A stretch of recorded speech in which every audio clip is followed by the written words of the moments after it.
let's talk about truth. I touched upon this in some of the other videos where I've explained that there's no ultimate spiritual teaching, that words are limited, you can never express an absolute truth through words. But nevertheless, I think it's important to take another look at this because, as I've said, we have a collective consciousness on earth. And even though we are spiritual people, we grew up in that collective consciousness. And it's just impossible, we have not only grown up in a collective consciousness in this lifetime, but in many past lifetimes. So it's just impossible to avoid absorbing some of the things that are floating around in that collective consciousness. And you look at humankind, you can look back, as far as we have recorded history, there has always been a quest for truth.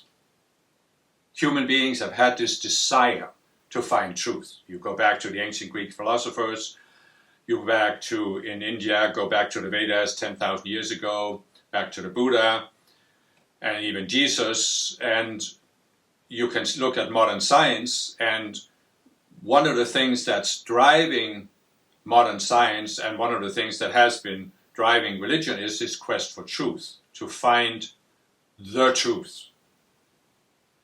But when we compare this to what I've said about the compensation games, I've said that we go into separation, the illusion of separation, we feel a sense of incompleteness, we are looking for something in this world to complete us.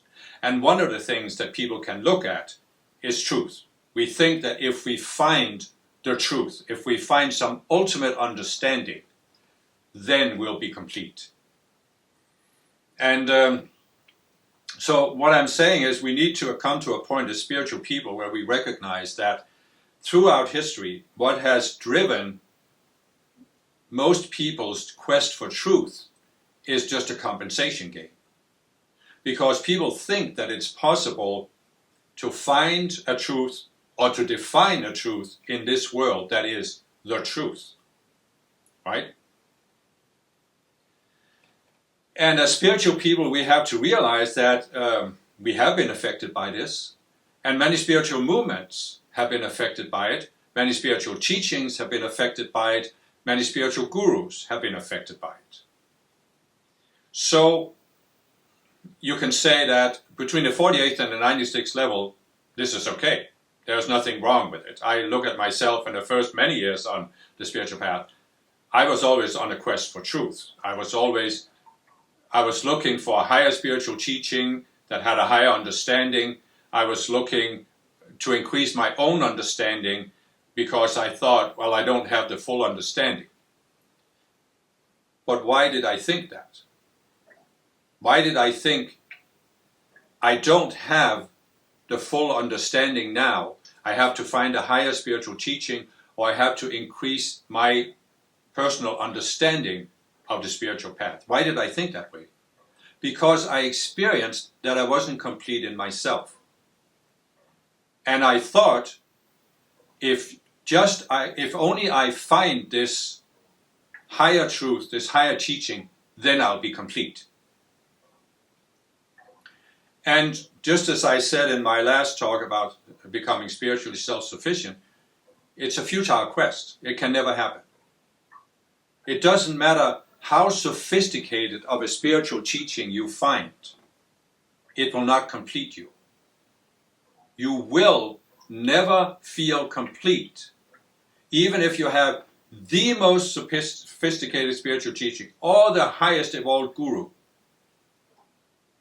Even if you understand the teaching intellectually, it will not complete you. Because, as I explained in the last one, nothing outside yourself will complete you. And what do I mean when I say nothing outside of yourself? There are people in the world, you can see them in both religion and science, and in spiritual movements, they are thinking, well, there is an actual world out there. And therefore, out there exists this truth. Outside of my mind, there is the truth. And if I only find it, then I will reach some kind of ultimate state. But what's that based on? Well, I've hinted at it before, I haven't really gone into it. What is it that happens when we go into separation? We suddenly see ourselves not only as a separate being, but we see ourselves as a subject, as a person, and we see the world as an object. I am here, the world is there, and I'm studying the object. This is the basis for modern science. The dream of modern science is the objective scientist. I'm standing outside the phenomenon I'm investigating. I am looking at this phenomenon without changing it. And a classical example is you have a billiard table with 3 balls on it, and the balls are moving, and the scientist is observing the billiard table, but by observing it, he is not influencing how the balls are going to move. This is the entire quest of modern science, to be an objective observer, so that what you are discovering is not affected by your own mind. Now, in a sense, you could say that this is a valid enough approach, because what have I talked about? I talked about how we go into separation, we create all of these separate selves, and they are forming a perception filter. It's like putting on color glasses. The perception filter is coloring everything we see, but we don't realize we have this perception filter. So we think what we see through the perception filter is reality. And of course, a big part of the quest behind this drive for objectivity in science is to overcome what scientists saw as the subjective beliefs of medieval Christians, the claim that the earth was the center of the universe, for example, which seems reasonable seen from our perspective, but seen from a bigger perspective, we see that it's not the ultimate understanding. So there's a phase on the spiritual path where we have to do this. From the 48th to the 96th level, we're still seeing ourselves as an observer, but we are trying to use our minds to step outside of our perception filter. You can say that from the 48th to the 96th level, you are studying a spiritual teaching, because you're using the teaching to see that the way you looked at the world through your perception filter wasn't valid. It wasn't the highest understanding. So the teaching gives you a different perspective, and therefore you shift your perspective. You're learning to see through some of these perception filters you had, and therefore you shed them. So you are increasing your understanding, right? I'm not saying there's anything wrong with it. It's all we can do at a certain point. But what I am saying is that when you go above the 96th level, you have to shift your focus. And it can be very helpful to know this consciously. I wish I had known it, 20 years ago. And what happens is that you have to start realizing that, first of all, we have the compensation game. You are thinking, you are experiencing yourself as incomplete, right? You have found a spiritual teaching. You may believe it's the ultimate spiritual teaching, but you're still experiencing yourself as incomplete. No matter how long you've studied that teaching, how good of an intellectual understanding, you still experience you're incomplete. And so you think, well, I have to study more. Or if I'm still incomplete after having studied this teaching and now I think I understand this, well, I have to find a higher teaching. There must be a higher teaching. And if only I find the ultimate truth, then I'll be complete. But as I said, in terms of relationships, it's not going to happen. Because, why? Because you are still a subject studying a separate object that's separate from yourself. You think you are a subject studying truth, but the truth is out there. And this is what I said in my last talk, as long as you see a gap between the conscious you and your higher self, the conscious you will feel incomplete. It cannot be any other way, right? So as long as you see a gap between yourself and truth, you will feel incomplete. It cannot be any other way. And that is why we have to come to a point when you go about the 96th level where you start contemplating this concept of gnosis, Gnosis. And it was very helpful for me to contemplate this, because actually there are some good historical references that show that Jesus was very familiar with this.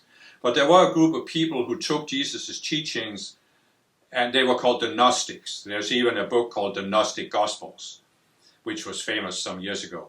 But there were also Gnostics that were not really Christians, that existed before Jesus.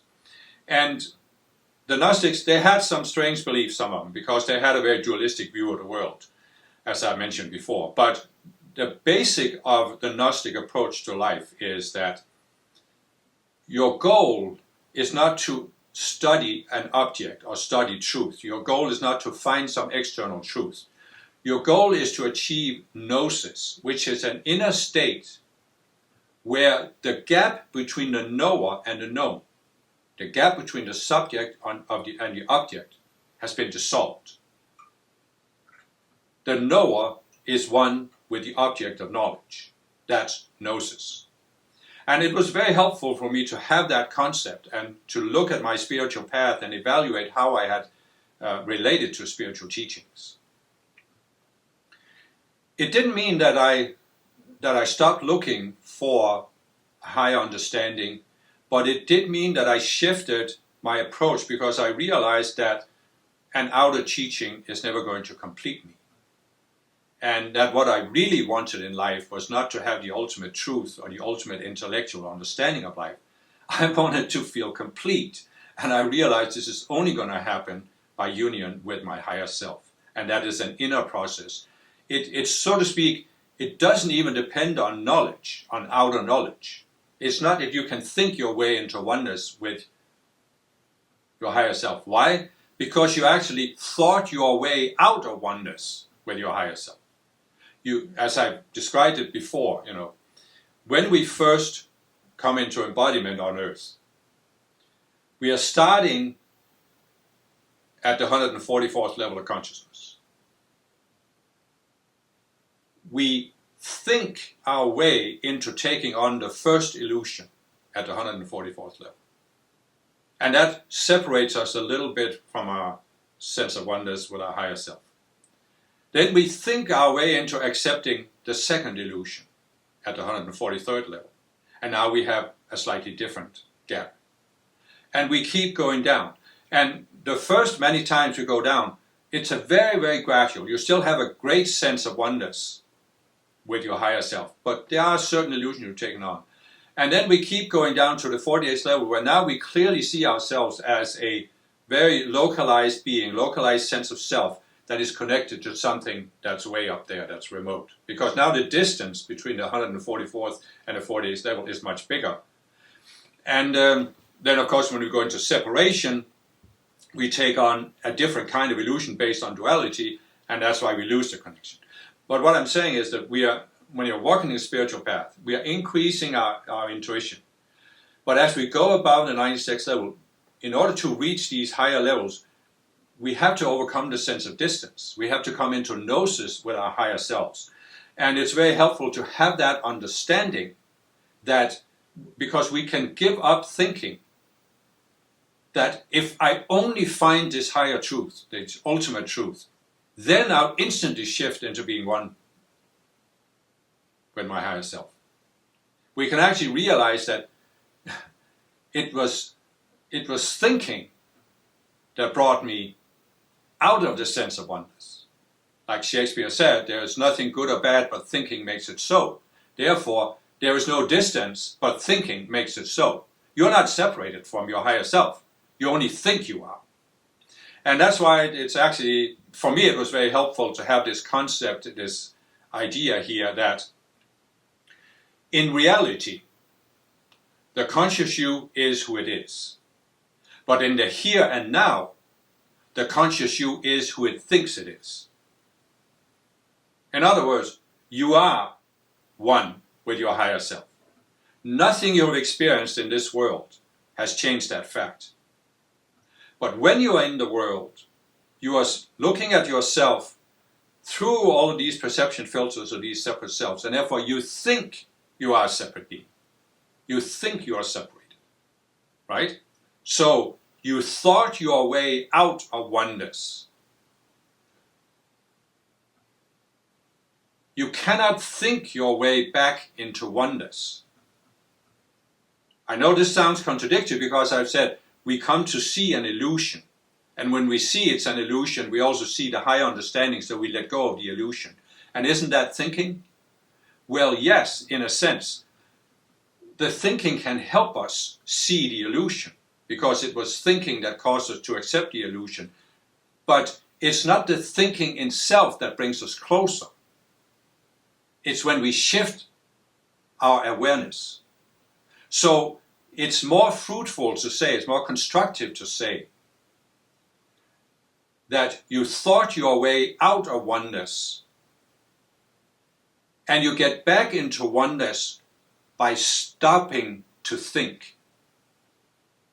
Instead of thinking you are separated from oneness, you stop thinking you're separated. Right? Because otherwise we can go into a blind alley that can be a very tricky blind alley to get out of. It is where we find the spiritual path, we have this idea, we have this intellectual understanding that we have to come back into union with our higher self. But we are formulating a mental image of what our higher self is like and what union with our higher self is like. And now we can think our way into believing that we have achieved this. You can actually see some spiritual gurus that are teaching and they have attracted a following, and they think they have reached some ultimate state of consciousness, but they are thinking. They have created a mental image that they can't see. They are trapped in it. And the followers can't see it either. So it's a self-validating system. The followers are validating the guru, and the guru is validating the followers. And they are thinking that they are spiritual. They are thinking they are making spiritual progress. But they are just creating a more and more sophisticated, separate self, until they think it becomes so sophisticated that God will have to let it into heaven. And it's never going to happen. That's why Jesus actually, he chastised the scribes and Pharisees, because that's what they had been doing. And that's why he chastised Peter, when Peter projected onto him his mental image. Get thee behind me, Satan. And that's why Jesus said that unless you are willing to lose your life for my sake, you cannot enter the kingdom.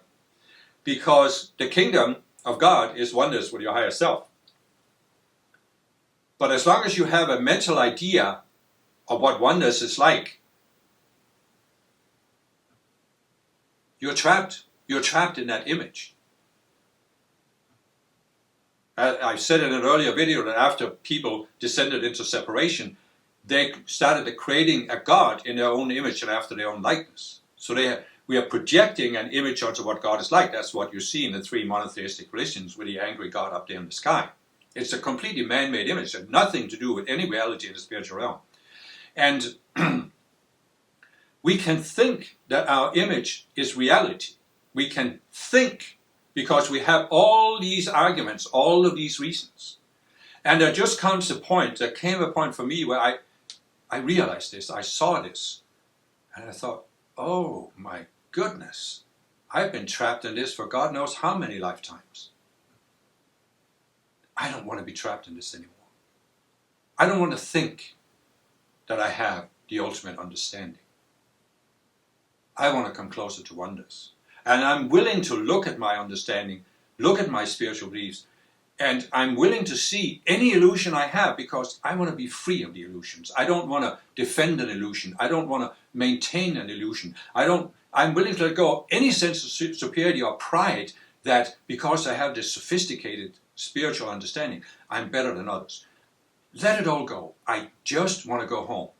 I just want to be one with my higher self. I don't want to defend any position here on earth. And when you come to that point, it's not that you instantly overcome all of your illusions. I sometimes see people thinking out there, oh, this spiritual teacher is enlightened. And they think that means that when he became enlightened, it's an instant process, you will overcome all your illusions. But that's not true. But it does mean that you shift and realize that for as long as you are in embodiment on earth, you can't allow yourself to think you reached an ultimate level because you always have to be looking for what's the next illusion. You could be at the 143rd level of consciousness, and you can say, well, you have really raised your consciousness very high above the average person on earth. And therefore you can say you can actually be a good spiritual teacher, because you can help people who are at lower levels of consciousness. But if you think you reached an ultimate state, you're not going to look for the illusion you need to overcome at the 143rd level. And therefore you cannot rise to the 144th. And the same at the 144th. There is still one illusion you have to overcome, because otherwise you couldn't hold on to a physical body. If you're completely free of illusions, this is what I saw. If you're completely free of illusions, there's nothing that holds you to a physical body. It's like a boat that has an anchor. When you overcome the last illusion, you cut the rope and the boat floats away. You, the conscious you leave the body. You can't hold on to the body. You can't hold on to your emotional mind, your mental mind, your identity mind. But that's not hard, because those 3 levels of mind are now empty. They are empty of all the illusions that kept you trapped in the body. That's the only way to ascend. And this was tremendously important for me to have that breakthrough. Because before that, I can see that, how the first many years of my past, I was always striving to get a higher and higher understanding, because I was thinking that once I reached this ultimate understanding, then I would be complete. I was experiencing myself as incomplete. So I was thinking, when I have the higher understanding, I'll be complete. Now I've gotten to a point where I have very little sense of incompleteness. But I do realize that I still have illusions. I don't know how many, I don't worry about it. I'm just worrying about the next illusion I need to see. And I accept that for the rest of the time I'm in embodiment, I will be looking for the next illusion. And that has allowed me to feel much more complete than I ever felt before, when I was trying to defend this sophisticated understanding of the spiritual path that I thought I had. I thought I had it. Now I don't think I have it anymore. I may have, as I said, a much broader understanding than I had when I was 18. But I don't have the sense that this is complete. I know that any moment the Ascended Masters could give me a higher understanding. I've experienced this so many times in my relationship with the Ascended Masters. And incidentally, this whole thing I've been talking about, this was helped very greatly by my coming to understand that they are Ascended Masters. Because at a very early stage, when I heard about Ascended Masters, I grasped one thing that has helped me tremendously. I grasped, first of all, I need something from outside my own mind in order to make spiritual progress. Because I cannot think my way to spiritual progress. I realized that even many years ago. My mind is not complete in itself. I need something from outside, a frame of reference.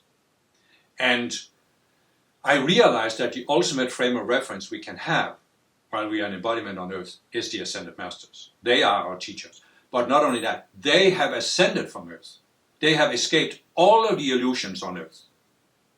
And that's when I also realized, if you're still in embodiment, you have some illusions. But the Ascended Masters have no illusions. Therefore, they are the ultimate teachers. They are the ultimate frame of reference. And that's why I have now, for over 30 years, my main goal has been tuning into the Ascended Masters and being open. Because I realized, again, when a student is ready to teach your peers, but what does it mean that a student is ready? It means he's open to look beyond his present beliefs. You don't think that what you have is complete. You are always saying, show me, teach me the next thing. And that has followed me, and that has been the driving force on my path now. And it has helped me tremendously, because before that I had a lot more resistance to seeing things. But I have gradually overcome that resistance to being more and more open. So I realized that the Ascended Masters are in an infinitely higher level of consciousness than I'm at. Even though I raised my consciousness since I was 18, I am nowhere near to the ascended state. They have a much broader perspective, and that's why I still need them as a frame of reference. My mind is not a complete system. I need something from outside my mind.